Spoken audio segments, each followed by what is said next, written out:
Today I have a new toy. A very different addition to all of my other toys, but I have some great ideas for how I can use this toy to make some toys. For my toys. Let's get into it.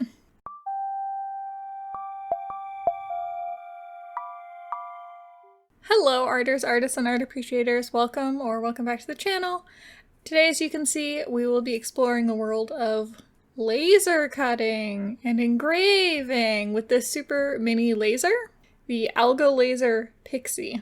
In particular, I want to make some miniature furniture and props to accompany my many mini dolls who are kind of scattered all over the place on my shelf. Although many of my little toys from my childhood survived, I have relatively little furniture, I don't really even need dollhouse accessories, and I want to change that.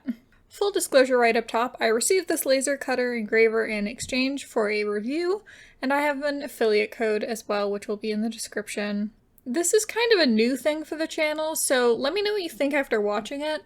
I will include a more formal review section later on in the video, but I wanted to get right into projects, especially because this is the best way to see what it can do and helps inform the review portion. If you've been following the channel for a while, you might know that I have an interest in tiny wooden furniture. For a while I've been wanting to recreate furniture from the Mott's Miniatures handbook, and I even 3D modeled a couple of the pieces from the book. But 3D modeling them never quite satisfied me, and so I haven't gotten them printed, hoping to maybe get a saw or something someday.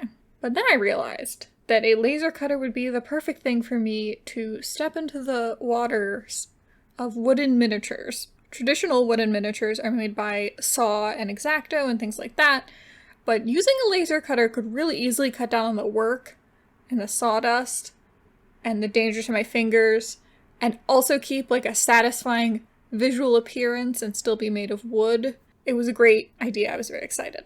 As tempting as it would be to immediately try the Mott's Miniatures though, I wanted to design something that could use the laser engraving feature as well instead of just cutting. And the perfect thing for this was in my own family's living room. My father, along with his partner, collected over many years a series of vintage mid-20th century furniture made by a company called Rom Weber. If you want to look it up, the sofa I used as inspiration for this is grapevine carved Viking oak. It's the name that you'll find it under. There are also small matching side tables that I will be making two of as well. And we have a whole series of furniture that has these grapevines carved into them. So I'd love to make more of them, but some of them have curved pieces. Since I was making my own version, I decided to design the carvings to look like strawberries, but then otherwise tried to keep them relatively similar. So leaves, strawberries instead of leaves and grapes. I'm showing the assembly only of the table because, to be honest, I did the couch first, and it was kind of a test run of figuring out how the laser and engraving worked, and my workflow for assembling everything. The tables were each cut into single pieces of 10 centimeter by 10 centimeter wood, and the sofa took 4 separate pieces of wood.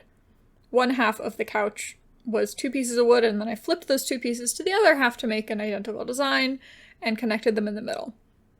At this point, you might be asking why I decided to do this laser cutting project with such limited space. Honestly, Algo Laser did offer to send me a larger one to try and review, but I figured the tiny one would work well for miniatures, especially before I kind of expanded the idea of what I was planning, as I always do. I like tiny things. I like the idea of pushing this tiny laser to see all of its artistic capabilities. But also, to be honest, I don't have that much space, and I wasn't sure how often I need it or how much I'd enjoy it. I want to be honest, I've never used a laser cutter before, and this review thing, like I said, it's new for the channel. So I didn't want to get a laser cutter just for the sake of, having one and then not knowing what to do with it. If I found this too stressful to do, maybe I'd want to put this behind me and not worry about finding room for a large laser cutter. Spoiler alert, unfortunately for me, this project turned out extremely cool, and it only made me want to laser cut and engrave more things. So yeah, I didn't know how things would turn out. Okay, back to talking about the things I actually made. The carvings on the couch are separate pieces of wood that are laser cut into the vines and strawberries, but the carvings on the little tables are just engraved into them because I realized it just wasn't as practical to cut the carvings out on such a small scale. I think the details on the couch add a lot of depth, but the tables look honestly just as good and were a little bit easier to do, even though I had to sand down the edges so they were sort of diagonal and then I could push them together. So I think the details on the couch add good depth, but the tables look just as good at the end of the day. One thing I tried and failed to do, which barely really shows up in this video at all, is bend wood into a curve. The real couch has these curved sections on the edges instead of like rails, sofa rails. What are they? Arms, sofa arms. Instead of sofa arms, they just have like a smooth curved section from the top to the bottom. So that section is engraved in the original, but I had too much of a hard time trying to figure out how to curve such a small piece of wood. There are ways to bend wood, namely steaming or laser cutting. You can cut little slices into it, and there are videos on how to do this. There were a couple of pieces that I managed to bend all right, but there was just too much breakage for it to work reliably at this scale. I also struggled to be like patient enough to bend things very slowly when I was trying to steam them. And I don't have a good place to steam. I had to literally do it on the stove. And just cooking my wood on the stove. And then because this is plywood, which is kind of layers of wood glued together, getting it too hot or wet while trying to steam it makes the layers come apart a little. So maybe in the future I'll try to do something similar with solid pine wood, which is a soft type of wood this laser cutter can also slice. So anyways, as an alternative to bending the wood on the sides of the couch, I instead cut little curves and glued them all together in a row to make a solid curve. This method worked really well and can be sanded down for neatness. I could have, in theory, sanded this down all the way to the white wood in order to show the engraving and like just engrave on a curved surface, but I decided against that. It just seemed like too much at this point. The couch is detailed enough as it is, so I don't think it really takes anything away from it for it not to have those details in the like arm section. At the beginning of the video, I showed myself unpacking the box, and it was very tightly packed with black foam material securing the machine. So I took a look at that material and thought, well, I'm planning on making a sofa. That would make good cushions. I need foam cushions.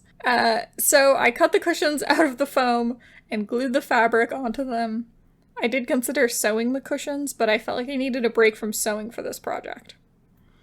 The fabric choice was quite hard because the original has this pretty intense geometric pattern with like bright yellows, orange, greens, blues.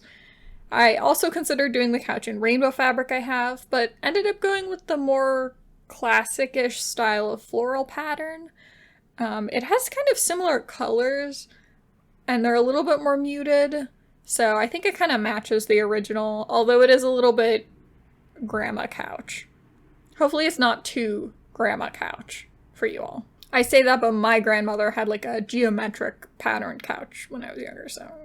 The real furniture is made of this nice reddish brown oak wood with a shiny varnish on top, and I decided to mimic this in my pieces by painting many layers of watered down acrylic on the wooden parts, and then a glossy layer on top of those. The thin layers of paint just tint it nicely and exaggerate like the existing wood grain without covering it up, and they also show the engraving much better. Even though the wood grain is technically oversized for a miniature, I think it makes the tables and couch look very posh. So, like I said earlier, I wanted some toys for my toys, so I wanted other props to put around my little mini furniture. I had this idea to make a tiny puzzle because the machine comes with like a preset puzzle pattern that you can use to make your own mini puzzle and then like paint. I think it's defaulted to like in 4 pieces, but I wanted one that was actually toy sized, like super mini. I actually drew this tiny picture on paper first and then glued it to a layer of cardboard and used the screen to position the puzzle over where the picture was. I actually tested this first on just a normal sheet of paper, but because the pieces were so light, they just kind of blew all over the place and some of them got sliced incorrectly. I did draw the picture a little bigger than I needed because I wasn't that confident about how accurate I could position it. The laser has a preview feature which traces around the area that it's going to cut out, which is fairly reliable. It cut out all my tiny puzzle pieces perfectly. The main issue was my fault because cutting it causes a little bit of soot, which immediately got all over my drawings. So that's probably why it's best to paint pieces after slicing, not before. I also promptly managed to drop about half of the pieces on the floor and had to painstakingly reassemble them to make sure that they weren't missing any, which is why you'll see me using a little tray for most of the rest of the video so that they don't get lost. I also made a tiny puzzle box out of paper. In case you're wondering, this puzzle is about 4 centimeters square, with each piece being about 3/4 of a centimeter, and there are 36 pieces. While I was thinking about other props that could fit in with this lovely couch set, I happened to be reading a webcomic called 50 Tea Recipes from the Duchess, which extensively involved, as you might imagine, tea and tea sets. You all most probably know that I am more experienced with 3D modeling than I am laser cutting, and I've had a few things 3D printed before. 3D printing is just making a bunch of tiny layers of a material all attached together. Just very, very thin layers. Well, you can do the same thing with a laser cutter and wood, and before I knew it, I had 3D modeled a geometric-styled tea set that could be laser cut and assembled in a few layers to make a very tiny, precise, detailed tea set and tea tray. I'm sorry, I'm laughing because I just find it so amusing how small it is. I actually exported this tea set file from Blender directly into my art program, Clip Studio Paint, and then I did trace over some of that to remove some of the lines, and I put everything onto 2 separate pieces of wood so I could print the trace separately. I also added a few pieces that you'll see there, which I will paint, and it'll all make sense in the end once I start painting everything. As I clean up my pieces and assemble everything, I want to get into the review section of this video. So I'll be putting on screen some notes, some pros and cons regarding this machine. Again, this is new for my YouTube channel, I've not done a review before, but I also haven't used a laser engraver before. So I'm going to go into the process as like a complete noob and tell you everything that I learned. I think this is pretty appropriate for this machine because it is kind of advertised for complete newbies to the hobby of laser cutting and having a very low barrier of entry. First of all, this was very easy to take out of the box and turn on. Probably the most difficulty I had was remembering my Wi-Fi password, which literally delayed me like a day or two for some reason. Although I'm not even sure I had to log into Wi-Fi except to connect my phone to it and updated the software while I was at it, but I think it would have worked without that.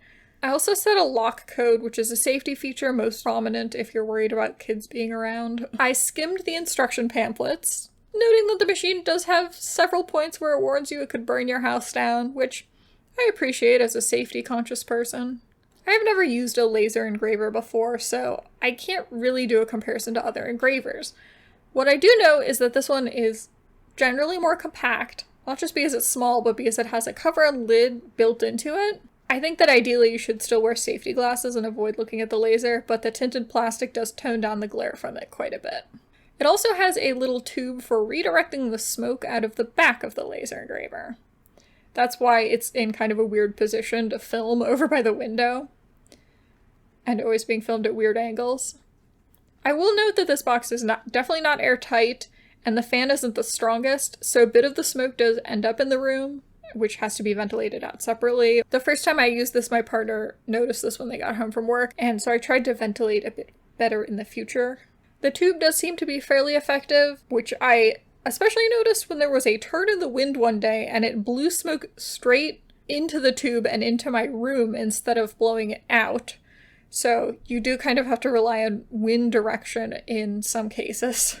I am not generally worried about myself inhaling a little bit of residue from wood parts specifically, mostly because, to be honest, I spend a lot of free time around burnt wood between winter burn piles and prescribed burns that I do for volunteering. But still, it's better safe than sorry to avoid inhaling stuff like that, and also to avoid getting soot everywhere. I will say I would not use a laser indoors with any type of plastic or synthetic material, at least not without significant additional ventilation, and also not being in the room with it. Engraving into plastic is going to cause other fumes to enter the air, which could be harmful. Luckily, it's very lightweight, so I could literally carry it onto my balcony if I wanted to engrave anything like that. It is neat to imagine taking this somewhere outdoors and letting, people take turns using it. And this should go without saying, but I kept my cats out of the room while doing this. Even though I'm fine with inhaling a bit of smoke, they didn't agree to that, and they don't know what smoke is, and also they're much smaller and more delicate. My snake, in case you're wondering, no longer lives in the craft room as of last year, which is a good thing because smoke inhalation is extremely dangerous to reptiles. It is recommended to avoid even lighting candles in the same room as snakes.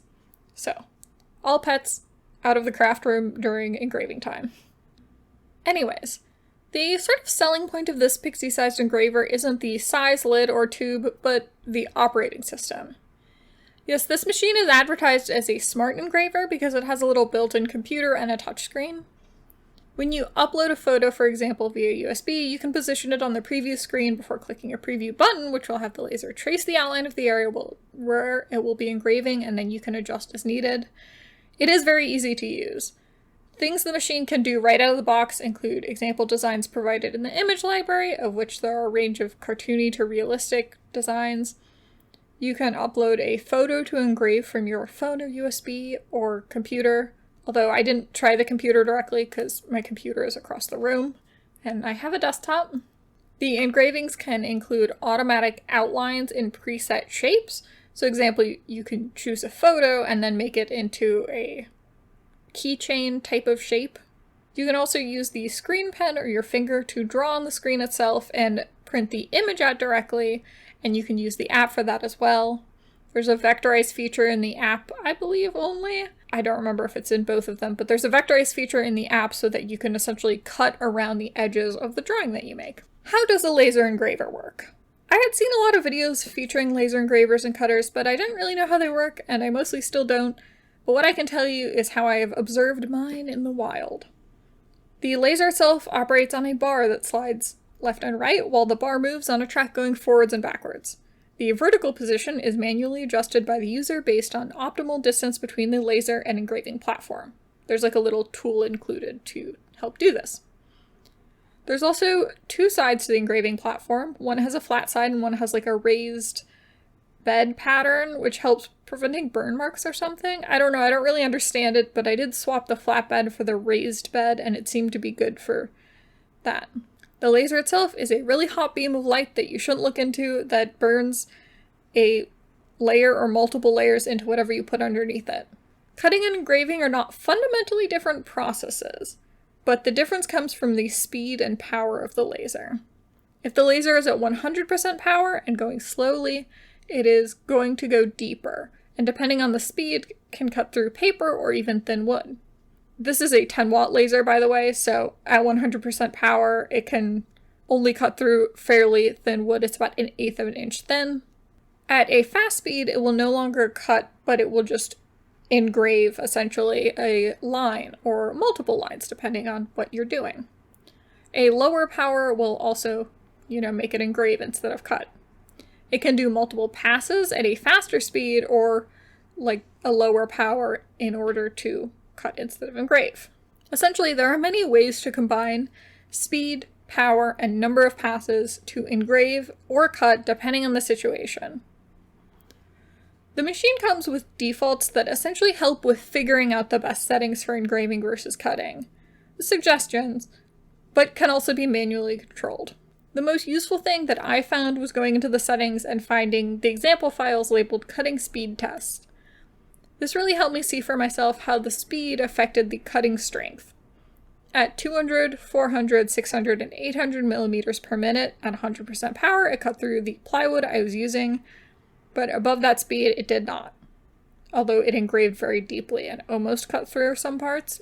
I think that if you're going to be using this more extensively, it's definitely worth doing those kind of tests to figure out how the settings work, but I like that the machine comes with enough information to give you like a knowledge base so you're not kind of going in blind. When you upload a typical photo, PNG for example, the machine settings suggest options for engraving such as a higher speed and like multiple passes, and the power is sort of automatically adjusted so the engraving can be deeper in darker areas and lighter or non-existent in the light areas. The lines are placed so close together they are barely or not at all legible, so that's how it forms an image. It's just lots of lines at varying levels of depth/power. You can also upload a file called an SVG, aka a vector file. In short, the laser will interpret a typical SVG file as a curve that it will follow instead of moving horizontally in a bunch of lines. I believe the default settings for SVGs are the lower speed for cutting. Cutting is far more efficient and cleaner with an SVG file because of the smooth line that it can follow. If you use the horizontal method on low speed, it can still cut through the wood, but the result will be jagged edges, and if the power is too high and it goes near the same place, you get a bunch of burn marks and stuff. You can also turn an image into an SVG file using the app, which I do find very interesting. You can draw an image using the little draw feature and essentially cut just the edges of that image so you have the outline of your engraving. That could be used to make things like keychains in custom shapes. It comes with some custom shapes like hearts and stars, but if you wanted to do a little cat face, you could literally draw that in the program and then it would cut it out in that shape. The built-in programs did not circumvent my personal need for a third-party program. If you want to engrave something and then do a custom outline, ideally you do the engraving in a PNG or JPEG, at least that's what I do, while the outline could be in an SVG. And while you can use a USB drive to upload engravings and SVG files separately to the machine, they're just that, separate. So while you could theoretically do the engraving and then run a separate cutting sequence, you run the risk of positioning the outline a little bit wrong during the positioning stage, especially if you have to resize the image during the first positioning stage. There seems to be no built-in way to combine a custom engraving step with a custom cutting step so that they don't have any positioning issues whatsoever. And remember, this is only a 10 centimeter by 10 centimeter area, so the positioning of the engraving is slightly off. It's going to show really significantly. Algo Laser includes in the manual suggestions for compatible third-party software, primarily Lightburn and Laser Gerbil, or Laser GRBL, but I'll be calling it Laser Gerbil. That's what people call it. From what I understand, Lightburn is like the sort of industry standard, most useful, common software that laser cutting aficionados use. It is a fairly reasonable $100 for lifetime use. I'm not in the position to spend $100, so I went learning with Laser Gerbil, the free software. I'll make this long story short, but Laser Gerbil is not a very intuitive software. All of the tutorials on it are outdated, and it has the visual appearance of a program from the year 2000. I was extremely frustrated trying to learn it, although I finally solved the issues I had with a Lightburn tutorial of all things. There's some kind of incompatibility between the software I use to make my vector files, Clip Studio Paint, and the program Laser Gerbil. It's probably Clip Studio Paint's fault because it's not really a vector program. The resulting workaround, for whatever reason, is that instead of making my SVG at whatever dots per inch that I want, I have to make them at specifically 96, and also I have to make them 13.33 times 13.33 centimeters. And if I don't do that, then it imports into Laser Gerbil in a different size. Anyways, that's my lesson for you, is that export SVGs from Clip Studio Paint in the wrong size in DPI and they will import correctly into Laser Gerbil. And I don't know why. If I was using a program with better vector tools, I wouldn't have these issues, but I'm not going to learn another one. I don't like learning more programs unnecessarily, so I'll just stick with my dumb workaround. Laser Gerbil's issues don't reflect negatively on Algo Laser. They're not like the same company or affiliated, other than the fact that the software does work with Laser Gerbil. But learning Laser Gerbil did make me appreciate the approachability of the tools that were built into the machine and even the app. A built-in program that can substitute for learning Laser Gerbil or buying Lightburn makes it way more approachable to make anything. The app does have slightly more features than the machine, but as I primarily do things on my computer, I have like a big beefy computer, so I do everything on my computer. I'm not so much an app person. That being said, either the app or machine OS is not a replacement yet for Laser Gerbil or Lightburn if you're doing the kind of thing that I'm doing. And there are 3 changes that I'd love to see in a software or app update that I think would make this really approachable and make learning Lightburn way less necessary. Those changes are: 1, just allowing the program to stack 2 runs, aka an engraving and a cutting run, consecutively and use the preview screen to position these relative to one another. This would just make engraving and cutting much cleaner and easier to do all on the machine or even all on the app. The second thing is use the drawing feature directly on top of photos to create custom outlines by hand. In the app, you can vectorize your drawings, and I think that they should just make it so that you can preview a photo and then draw an outline around it and then be able to engrave the photo and make the outline into like a custom like keychain shape or something. That would allow for a lot of creative freedom. So that's my suggestion. And then number 3 is just add a bit of a smoothing feature to the built-in drawing tool and vectorizer. It's just a little bit too sensitive and the lines end up wobbly. I've been using computer tablets for a long time, so I kind of recognize the issue, but I still had a hard time making everything smoother. I think this could be ironed out to make cleaner SVGs. Honestly, if you could just add a vector editor in, that might be easier, but that might be kind of a big ask, so at least smoothing out the lines with like some sort of automated tool might be doable. I think that those 3 changes seem doable and would make this more approachable for people, but that being said, it's not like I needed these changes to make what I wanted to make. And since I was making more technical and precise designs, and I use things like my 3D software, I was always going to need an external program realistically. The thing is, if I had gotten just about any other laser, it would have required me to learn one of those programs. So the fact that this like little algo laser pixie doesn't technically require you to learn an external program does make it way more approachable than other ones. And once I saved my files in LaserGurble, I just brought them over on a USB and all of the engraving was done no problem. So as far as I'm concerned, it works perfectly as a laser engraver, and the built-in features are more like extras on top of that.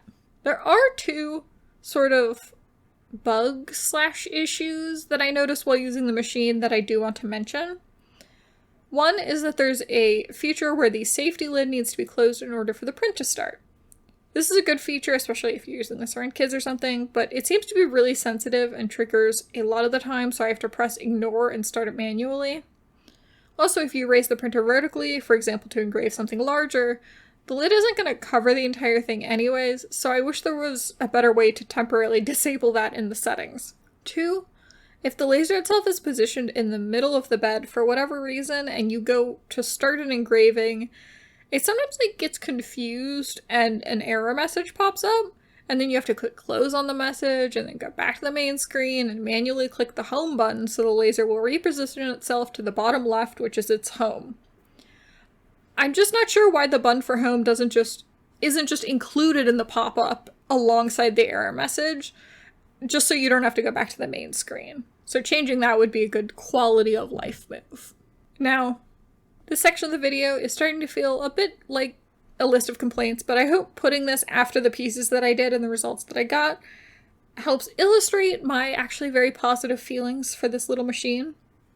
I had a lot of fun with the resulting tiny furniture, and it gave me a lot of ideas for how to use this. I even made like half a dozen tiny turtle keychains for my volunteer group in honor of the baby turtles that we released this summer, and those were a big hit too. The critiques here I make are out of enthusiasm for the machine and thinking about improvements, but I think the machine is very usable and you can make all sorts of really cool things on it. Just with the tiny little machine that's only like 10 centimeters by 10 centimeters. And it weighs very little, so that's pretty cool. As I wrap up this review, I'm going to give a list of pros and cons. Note that my making this video took a bit longer than expected, and since it's releasing in October, I decided to add to my pieces a bunch of miniature Halloween decorations with which to decorate my new doll room set for the month of October. So that's what I'll show here for a little bit. Pros. It's small, which is also under cons because size can be limiting, but to me size is mostly a pro if you're making miniature things just for yourself or your friends, so it's very approachable from a hobbyist standpoint. It's got a built-in shield, built-in ventilation. It comes with a USB to USB-C adapter, which I didn't mention earlier, but that's nice. Quick setup and use right away. And it's got presets for easy engraving and examples for different materials. And lastly, it's compatible with both free and paid professional software, so it is very flexible in that way as well. For my cons, I have small, because size can be limiting depending on what you're making. The build plate is a little bit bigger than the engraving area, so you have to get used to lining prints up with the edge. The inbuilt OS doesn't have a built-in way to precisely overlay custom outlines and engravings, and the safety alerts for the door and laser position can be a bit annoying. Overall, I think this laser is super neat. I was able to create some great stuff with it and learn about laser engraving cutting from not knowing anything before this. If you're interested in getting your own, you can consider clicking the link in the description, which is an affiliate link, and that helps support the channel as well.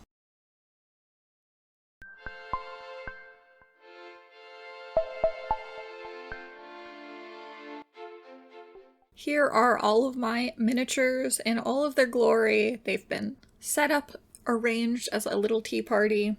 We've got a sofa, tables, miniature tea set, puzzle, decorations on the wall, including picture frames, and I used little aluminum cards to make like sort of mirrors / photos with some of my characters on them. Here's a quick overview of the final designs versus the like 2D images before I put everything together, just so you can get a quick overview again. I think both techniques, the engraving and the cutting out of the like engraved parts, worked really well, and I was really happy with them. And I just really love the little mini tea set.